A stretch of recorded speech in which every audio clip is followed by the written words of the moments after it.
Le centre d'entraînement de Cabriès-Calas ressemble à un village privé. Il n'empêche que son quotidien est régi par des règles universelles telles que le code de la route qui doit être respecté sur les 20 km d'asphalte.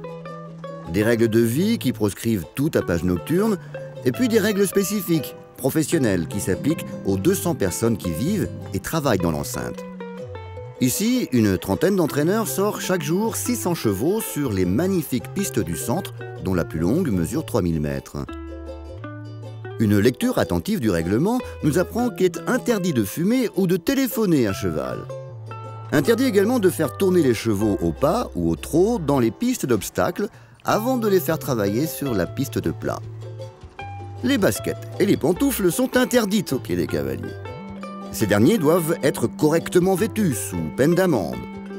Enfin, une propension à la bagarre ou un écart alcoolique pourrait entraîner une mise à pied de la part de la Société des courses de Marseille, l'organisme gestionnaire du centre.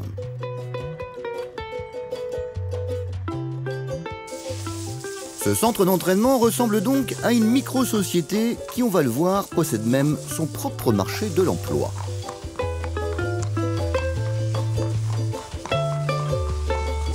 Laura, tu vas sûrement monter Mélagne à Bourgy, handicap. Ça m'a dit. L'écurie de l'entraîneur Thierry Larivière abrite un effectif de 70 chevaux. Il emploie une vingtaine de salariés, parmi lesquels d'ailleurs au passage une bonne partie de jeunes filles, comme Laura ou Maxine. Le marché de l'emploi au sein du centre d'entraînement est une vraie curiosité. Partout ailleurs en France, les entraîneurs se plaignent régulièrement d'avoir des difficultés à recruter de la main-d'œuvre. Et ce n'est pas le cas de leurs collègues de Calas.